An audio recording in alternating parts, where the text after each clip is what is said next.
Hey, everybody. So we often talk about the Bhagavad Gita in the context of a battle, the Battle of Kurukshetra, which is sort of the climax of the Mahabharata. Um, and so at times we've talked about what happens after the battle and the fact that it is not a very simple, victory of good over evil. It is a hard-won battle, and all sides pay. And So I thought I would read a small section from the Mahabharata today, which is the dream of Yudhishthira, who is the eldest brother of the Pandavas, Arjuna's older brother, um, after the battle. So here is the section. It's all a dream. Yudhishthira saw himself in a dream with his brothers and Draupadi, his wife, all of them dressed in bark.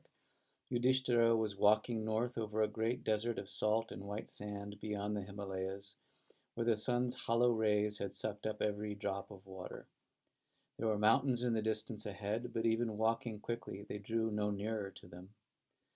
Draupadi stumbled and fell silently to the ground.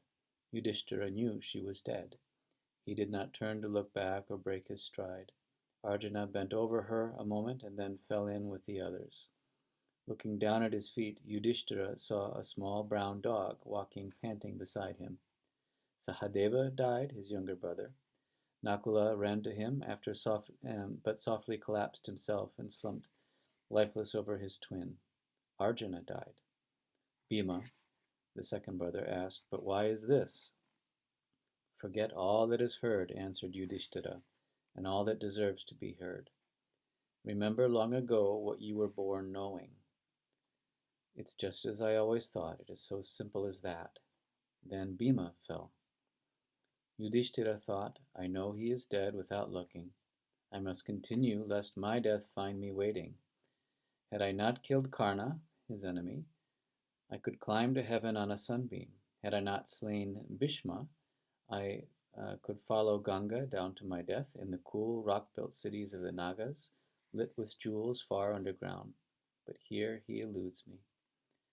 Yudhishthira was thirsty and tired, but he walked on. The sun stood still in the sky. The drums of heaven thundered. Indra's chariot settled down next to Yudhishthira. The Lord of the gods joined his hands together and said, "Namaste. We bow to you. Get in. I've come to take you from this death desert." "My brothers and our wife must come with me. Leaving their bodies, they have gone before you," answered Indra. "Come, get in." "Lord of the past and present," said Yudhishthira, "this little dog, who is my last companion, must also go." "No," said Indra. "You cannot enter heaven with a dog at your heels. He is unholy and has no soul." "But he is devoted to me and looks to me for protection. Left alone, he would die here." Indra replied, "There is no place for dogs in heaven. They are unclean. It cannot be." Yudhishthira frowned. "It cannot be otherwise."